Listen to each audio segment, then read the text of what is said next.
కావాలి. మనం ఫలింపజేసే దేవుడు మన జీవితాన్ని. ఫలించుట అంటే దేవుడిలో ఆత్మీయతలో లోతుగా ఉండటం, లోతైన అనుభవాలు ఆత్మీయతలో కలిగి ఉండటం. కొంతమంది భూ సంబంధంగా చూస్తే కొన్ని పనులలో ప్రావీణ్యులు అంటారు వాళ్ళని. ఆ పనిని బాగుగా చేయగలవారు అని అర్థం. అంటే వాళ్ళకి ఆ పని గురించి లోతైన అనుభవం ఉంది. వాళ్ళు మాత్రమే స్పెషలిస్టులు అంటారు. వాళ్ళు మాత్రమే ఆపరేషన్ చేయగలుగుతారు. ఆయన స్పెషలిస్ట్ అంటారు, బాగా చేయగలడు అంటారు, పరిశోధకుడు అంటారు, శాస్త్రవేత్త అంటారు. అలాగే మనము కూడా వాక్యములో సంఘంలోకి వచ్చి దేవుడి విషయంలో స్పెషలిస్ట్ అవ్వాలి, ఫలించాలి. ఈరోజు దేవుడి సన్నిధికి దేవుడు తీసుకురావటానికి గల కారణం ఏంటంటే ఇది. ఎందుకు వస్తున్నారు దేవుడి సన్నిధికి అంటే చాలా మందికి తెలియదు. వాళ్ళు వచ్చేది దేవుడి వద్దకి ఫలించడానికైతే వాళ్ళు చెప్పేది ఏంటంటే సమాజంలో సామాన్యమైన విషయాలు చెప్తూ ఉంటారు. చర్చికి ఎందుకు వెళ్ళావయ్యా అంటే సామాన్య విషయాలు చెప్తూ ఉంటారు. సామాన్య విషయాల గురించి కాదు దేవుడు మనం తీసుకొచ్చింది. చెల్లి, నిన్ను ఫలింపజేయడానికి తీసుకొచ్చారు ఇక్కడికి.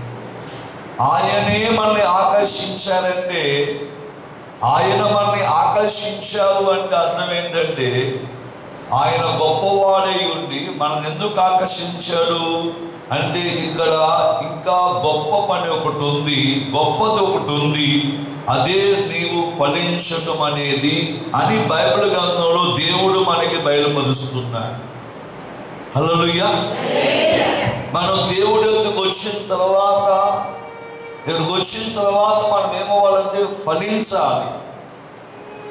దేవుడు తెలియజేయబడుతున్న మాట లోతైన అనుభూతి కలిగి ఉండాలి దేవుడిలో.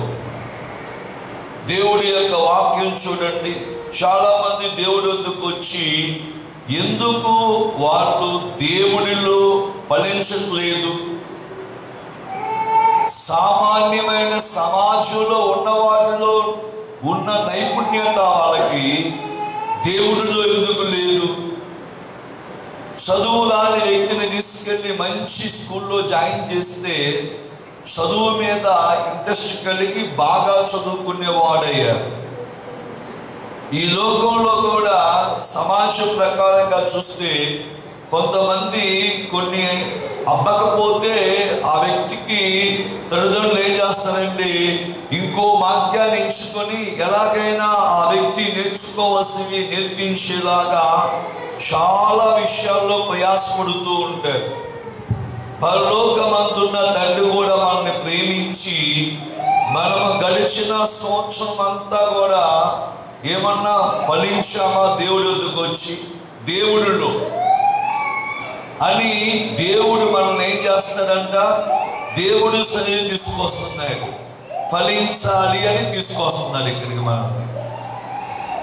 మనం ఎందుకు ఫలించట్లేదు అన్న దాని గురించి బైబిల్లో ఒక మాటను చూద్దామమ్మ. పరిశుద్ధ గ్రంథము యోహాను సువార్త చూడండి, 12వ అధ్యాయం అమ్మ. యోహాను సువార్త 12వ అధ్యాయము 24వ వచనాన్ని చదువుకున్నామమ్మ. దేవుడి మాటల ద్వారా మనం మేలుకోవాలని, ఫలించకపోవటానికి ఆత్మీయంగా దేవుళ్ళో లోతైన అనుభవం ఎందుకు మనకి లేదు, ఇన్ని సంవత్సరాలు వస్తున్నా అంటానికి ఒక కారణం చెప్తున్నాడు భక్తుడు బైబిల్లో నుంచి. చెల్లి, యోహాను సువార్తమ్మ అయ్యా 12వ అధ్యాయము 24వ వచనాన్ని చదువుకుందాం. గోధుమ గింజ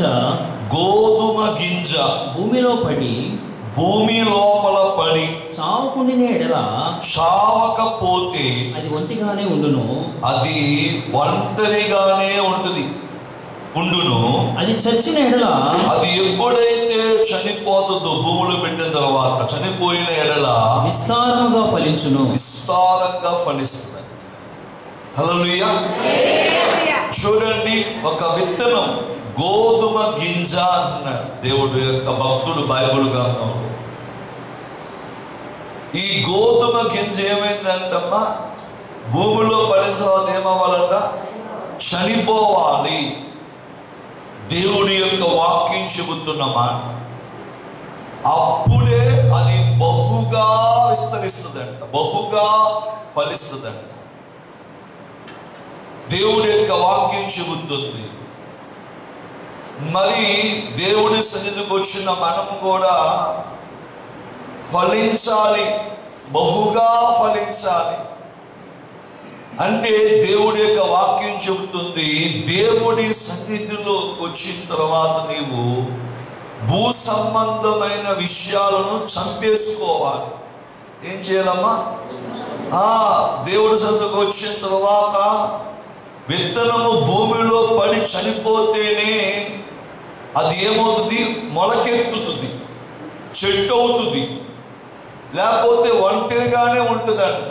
చూడండి, కొన్ని విత్తనాలు వేసి మనం చెట్టు వచ్చిందేమో చూస్తూ ఉంటే విత్తనాల్లో నుంచి ఏ చెట్టు రాదు, కొన్ని చెట్లు రావు. ఏంటని తర్వాత చూస్తే అది ఒంటరిగానే ఉంటుంది, లోపల కుళ్ళిపోయి ఉంటుంది. చచ్చిపోమంటే కుళ్ళిపోయింది. చూడండి, కొన్ని విత్తనాలు భూమిలో వేసిన తర్వాత ఎండిపోయి ఉంటాయి, చచ్చిపోలా, అది ఎండిపోయింది.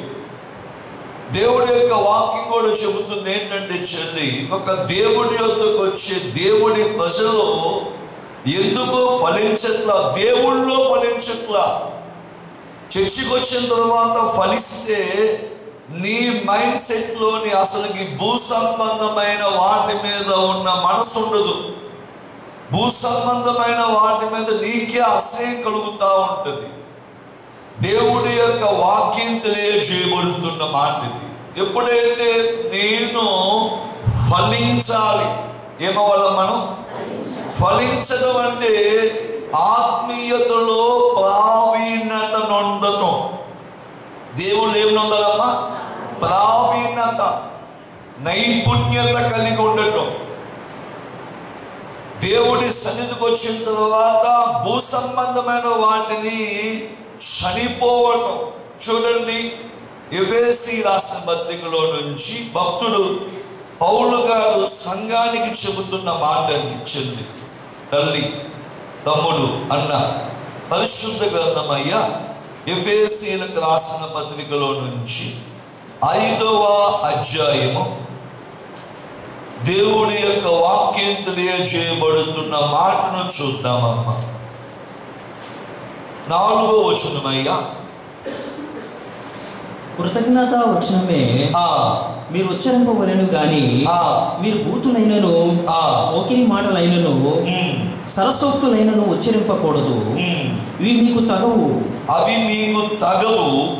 తర్వాత వ్యభిచారి అయినను అపవిత్రుడైనను విగ్రహారాధికుడై ఉన్న లోభి అయినను క్రీస్తు యొక్క దేవుని యొక్క రాజ్యములకు హక్కుదారుడు కాడను. రాజ్యములోకి హక్కుదారుడు కాదని ఆ సంగతి మీకు నిశ్చయంగా తెలియను. ఆ సంగతి మీకు నిశ్చయముగా తెలియను. కొలసీ రాసిన పత్రికమ్మ, చెల్లి, తల్లి, తమ్ముడు, అన్న, పరిశుద్ధుడైన దేవుడు తెలియజేయబడుతున్న మాట. యేసయ్య అంటున్నారు 3వ అధ్యాయంలో నుంచి, కొలసీ రాసిన పత్రిక 3వ అధ్యాయంలో నుంచి 8వ వచనం చదువుకుందామయ్యా. ఇప్పుడైతే మీరు కోపము, ఆగ్రహము, దుష్టత్వము, దూషణ మీ నోట బూతులు అను వీటన్నిటిని విసర్జించుడి. వీటన్నిటిని విసర్జించండి. 5వ వచనమయ్యా. కావున భూమి మీద ఉన్న మీ అవయవములను, భూమి మీద ఉన్న మీ అవయవాలను అనగా జారత్వము, అపవిత్రత, కామాతురత, దురాశ, విగ్రహారాధన అయిన ధనాపేక్షను చంపివేయండి. చూడండి, విత్తనము భూమిలో పడిన గోధుమ గింజ ఒక విశ్వాసిని సూచిస్తుంది, ఒక క్రైస్తవుని సూచిస్తుంది. నువ్వేమవ్వాలంట? చనిపోవాలి. చనిపోకపోతే ఒక్కగానే ఉంటావు, ఒంటరిగానే ఉంటావు. చనిపోతేనే బహు విస్తారంగా ఫలిస్తావు. విస్తారంగా. ఆత్మీయతలో చాలా మందికి తెలియని కోణం ఏంటంటే బహుగా ఫలించటం. బహుగా ఫలించడం అంటే ఏంటంటే బైబిల్ గ్రంథం తెలియజేయబడుతున్న మాట ఇది. సంఘానికి వచ్చిన మనము, సహవాసానికి వచ్చిన మనము, దేవుణ్ణి రక్షణ పొందిన మనము ఎలా జీవించాలి? స్టెఫెన్ గారి దగ్గర నుంచి ఒక పాఠం, ఒక విధానాన్ని చూద్దాం. అపోస్తుల కార్యాలయ చూడండి, ఆయన సంఘములోనే దేవుడికి పరిచర్యలో వాడబడ్డాడు. అపోస్తుల కార్యము 11వ అధ్యాయము 19వ వచనాన్ని చదువుకుందామమ్మ. తెలియజేస్తున్న వాక్యాన్ని చూద్దాం. స్టెఫెన్ విషయంలో, స్టెఫెన్ తన ఆత్మీయ విషయములో కలిగిన శ్రమలను బట్టి చెదిరిపోయిన వారు యూదులకు తప్ప మరి ఎవరికి వాక్యము. చాలయ్యా, దేవుడి యొక్క బైబిల్ గ్రంథం చెబుతుంది. స్టెఫెన్ గారి గురించి ఏమంటున్నారంటే, శ్రమ కలిగినప్పుడు స్టెఫెన్ గారు చదివిపోలేదు, కానీ ఆయనకి శ్రమ కలిగిన తర్వాత యూదులు తప్ప మిగతా వాళ్ళందరూ కూడా చెదిరిపోవడానికి ఇష్టమై చెదిరిపోయారు. హల్లెలూయా.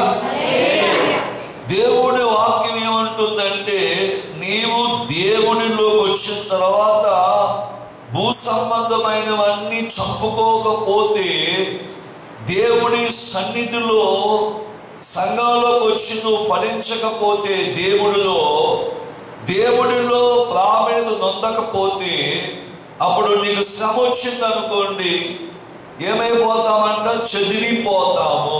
ఏమైపోతామమ్మా? చెదిరిపోతాము. నాకేంటి శ్రమ వచ్చింది, నేను దేవుడు నమ్ముకుంది, శ్రమలు పోతాయని కదా. దేవుడు నమ్ముకుంది కష్టాలు పోతాయని కదా. దేవుడు నమ్ముకుంది ఈ లోకంలో చాలా డబ్బు వచ్చిందనే కదా దేవుడు నమ్ముకున్నాను. దేవుడు నమ్ముకుంది ఎందుకంటే చాలా పేరు వచ్చిందనే కదా. కానీ సకలమైన దేవుడి ఆత్మీయ కోణాలలో నీవు ప్రావీణ్యత నొందాలి. ఒక కోణంలోనే కాదు, అన్ని కోణాలలో మనము ప్రావీణ్యత నొందినప్పుడు ఫలిస్తూ ఉంటాం. గత సంవత్సరము కొన్ని విషయాల్లో నువ్వు ఫలించిన తర్వాత ఈ సంవత్సరంలో నుంచి 22వ సంవత్సరం అడుగు పెడుతున్నప్పుడు వచ్చే సంవత్సరం ఉన్నటువంటి ఆత్మీయతలో కూడా నువ్వేమవ్వాలో తెలుసా? ఆ కోణంలో కూడా నువ్వు ఫలించాలి. ఏ కోణం అయ్యాది అంటే, శ్రమలు వచ్చినా దేవుడిలో నుంచి చెదిరిపోకూడదు. ఏమైపోకూడదమ్మా? చెదిరిపోకూడదు. దేవుడి యొక్క వాక్యం చెబుతున్న మాట ఇది. ఫలించిన వాళ్ళు ఏం చేస్తారంటే చెదిరిపోరు. నీవు ఫలిస్తే దేవుడిలో బహుగా ఫలిస్తే చెదిరిపోవు. మనం సన్నిధిలో నుంచి ఏమవుతామంటే చెదిరిపోకుండా ఫలిస్తూ ఉంటాం. ఇంకా అదే మనం దేవుళ్ళో ఫలించకపోతే, చర్చికి వచ్చి మనం సేవ సంబంధమైన విషయాలు చనిపోకపోతే, మనకి శ్రమ వచ్చిందనుకోండి చెదిరిపోతాం. చెదిరిపోయే వాళ్ళు ఎవరయ్యా అంటే, లోపల ఇంకా లోకాన్ని పెట్టుకున్నోళ్ళు. లోపల ఏముందంటే ఇంకా లోకం ఉంది. ఆలోచించండి సహోదరి సహోదరుడా. ఈ రోజుల్లో చాలా మంది ఏం చేస్తున్నారంటే, చర్చికి వచ్చి లోకాన్ని తీసుకుని చర్చిలో పెడుతున్నారు. లోకాన్ని తీసుకొచ్చి ఎక్కడ పెడతారమ్మా? చర్చిలో పెడుతున్నారు లోకాన్ని తీసుకొచ్చి.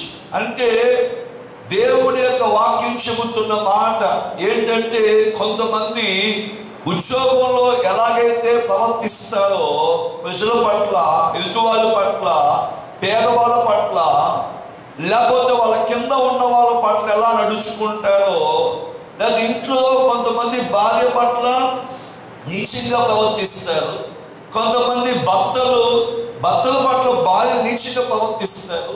అది లోకము. ఇంకా వాళ్ళు గోధుమ కింద చనిపోలేదు.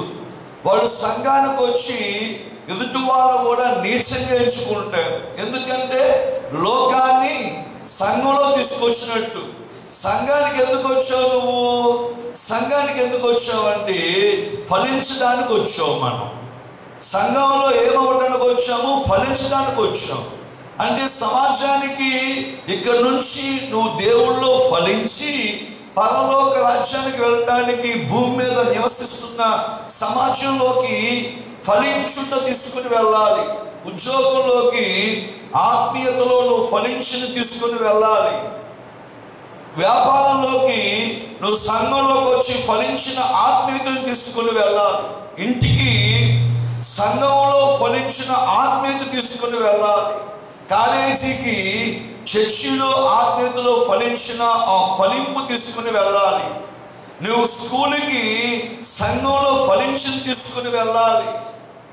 నీ గోధుమ కింద అంటే నీ యొక్క ఆత్మీయత ఎదుగుదలకి అడ్డం ఏంటంటే భూ సంబంధమైన లోకము లోపల పెట్టుకొని కూర్చున్నట్లయితే లోకాన్ని, పాపాన్ని సంఘానికి తీసుకొచ్చిన దానివి, సంఘంలోకి తీసుకొచ్చిన వాడివి అవుతావు సహోదరి, సహోదరుడా. ఈ రోజుల్లో సంఘానికి వచ్చే వేల మంది, లక్షల మంది, కోట్ల మంది జీవితాలు గోధుమ కింద చనిపోవట్ల. తాతల ముత్తాతల ఆ బుద్ధులు చనిపోవట్ల, బీజం చనిపోవట్ల. అందుకే ఒంటరిగానే ఉంటుంది ఆ జీవితం. ప్రావీణ్యత లేదు, ఫలించట్లేదు, విస్తరించట్లేదు. ఎందుకయ్యా అంటే దేవుడి వద్దకు వచ్చినా ఇలాగే ఉన్నావు, రాకపోయినా ఇలాగే ఉన్నావు. అంటే దేవుడి వద్దకు రాకముందు లోకాన్ని నీలో పెట్టుకున్నావు, చర్చికి వచ్చినా లోకాన్ని రోజు ఇంకా చంపేసుకోలేదు, పాపాన్ని ఇంకా నీ లోపలే ఉంచుకున్నావు, చంపేసుకోలేదు. కాబట్టి నువ్వు దేవుళ్ళో ఫలించవు. లోక తెలివితేటలతో లోకాన్ని సంపాదించుకోవచ్చు, కానీ నువ్వు లోకాన్ని చంపుకుంటేనే దేవుణ్ణి సంపాదించుకుంటావు. బాగా గుర్తుంచుకో. ఎవరైనా సరే మోసపోకుని దేవుడు వెక్కిరించబడడు అంటున్నాడు బైబిల్ గ్రంథంలో. ఏం పోకూడదు మనము? మోసం. చూడండి, గలతీయులకు రాసిన పత్రిక భక్తుడు చెబుతున్న, అయ్యగా చెబుతున్న మాట చూడండి అమ్మా. లోకంలో అది చూసి ఇది చూసి హిప్నాటిజం చూసి మోసపోబాకండి. అసలుకి నువ్వు లోకంలో ఉన్న వాటిని నీలో పెట్టుకున్నావా, నువ్వు లోకం విషయంలో చచ్చిపోయావా అన్నది నీకు అర్థమవ్వాలి. 6వ అధ్యాయం అమ్మ, చెల్లి తల్లి 7వ వచనం చదువుకుందామమ్మ. అయ్యా, గలతీయులకు రాసిన పత్రిక 6వ అధ్యాయం 7వ వచనం. మోసపోకుడి, దేవుడు వెక్కిరింపబడడు, దేవుడేమి తక్కువ కాదు, వెక్కిరించబడడు. మనుషుడు ఏమి విత్తునో, నువ్వు అసలు ఏ విత్తుతున్నావు ఆ పంటనే పోయి ఆ పంటనే కోస్తావు. 8వ వచనమయ్యా. ఎలాగంటే తన శరీరేచ్ఛలను బట్టి లోకాన్ని లోపల పెట్టుకొని చర్చి కొంచెం కూర్చున్నంత మాత్రాన పరలోకం రాదు. శరీరేచ్ఛలను బట్టి విత్తువాడు వచ్చావు, కూర్చున్నావు, శరీరాన్ని సంబంధమైన కోరుకున్నావు, కోరుకున్నట్టుగానే విత్తబడిన వాడు తన శరీరము నుండి, తన ఆ కోరికల నుండి క్షయమను పంట పోయిను. క్షయం అనేదే తీసుకెళ్తావు. తర్వాత ఆత్మను బట్టి విత్తువాడు కానీ దేవుడి వద్దకు వచ్చి నన్ను శారీరకంగా చంపివే, నా గోధుమ కింద చస్తేనే కానీ అది విస్తరించి ఫలించదు నాయన అని ఆత్మను బట్టి వేడుకునేవాడు, విత్తువాడు ఆత్మ నుండి నిత్య జీవమును పంట కోయిను. పరలోకానికి వెళ్తావు, పంట కోసుకున్నావు, దేవుడే నేను చేర్చుకున్నాడు. హల్లెలూయా. స్టెఫెను గారు చూడండి, స్టెఫెను గారు కత్తి మీద, మెడ మీద కత్తి పెట్టారు. 6వ అధ్యాయం చూడండి అమ్మా, 11వ వచనం. అపోస్తలుల కార్యాలు 6వ అధ్యాయం 11వ వచనం. స్టెఫెను గారి మీద మెడ మీద ఆ కత్తి పెట్టినట్టుగా ప్రజలందరూ కూడా చుట్టుముట్టేసి శిక్ష పడాలి అన్నట్టుగా మాట్లాడుతున్నారు. 6వ అధ్యాయంలో నుంచి 11వ వచనం చదువుకుందాం. అప్పుడు వారు స్టెఫెన్ని అందరూ పట్టుకొని, అప్పుడు వాళ్ళందరూ కూడా వీడు మోషే మీదను, ఇదిగో ఈ స్టెఫెను గారు మోషే గారి మీదను దేవుని మీదను దూషణ వాక్యములు పలుకగా, దూషణమైన మాటలు చెబుతుండగా, వాక్యం పలుకగా, మేము వింటిమని చెప్పుటకు మనుషులను కుదుర్చుకొని, చాలా మంది మనుషులు కూర్చున్నారు శుభ్రంగా. ఎలాగైనా ఈరోజు చంపాల్సిందే వీరిని ఎలాగైనా సరే యేసు ప్రభు దేవుడు కాదని చదివిపోయి యెహోవా దేవుడిని నమ్ముకునేలాగా మారాలి అని కూర్చుకొని ప్రజలు పెద్దలు శాస్త్రులు లేపి అతని మీద వచ్చి, ఆ స్టెఫెను మీదకి వచ్చి అతనిని పట్టుకొని మహాసభ యొద్దకు తీసుకుని పోయి అబద్ధపు సాక్షులు నిలబెట్టి వారు ఈ మనుషుడు ఎప్పుడునూ, ఈ యొక్క స్టెఫెను ఎప్పుడునూ ఈ పరిశుద్ధ స్థలమునకు మన ధర్మశాస్త్రమునకును, మన వాక్యానికి ధర్మశాస్త్రమునకును విరోధముగా మాట్లాడుచున్నాడు. ఎప్పుడు కూడా వీడు స్టెఫెను గారు మంచోడు కాదు, మన వాక్యానికి విరోధంగా మాట్లాడుచున్నాడు. తర్వాత ఈ నజరేయుడైన యేసు, ఈ యేసు ప్రభు గురించి ఈ చోటును పాడు చేసి, స్టెఫెను పాడు చేసి, మోషే మనకిచ్చిన ఆచారములను, మనకి మోషే గారు ఇచ్చిన బైబిల్ గ్రంథంలో ఆచారాలను మార్చునని వీడు చెప్పగా, మార్చేస్తూ చెప్తున్నాడు. వీడు మేము విన్నాము, మోషే గారు ఒకటి చెప్తే ఆ మోషే అలా చెప్పలేదు, ఇలా చెప్పారని మార్చేస్తున్నాడు. వీడు వాక్యాన్ని మార్చేస్తున్నాడు.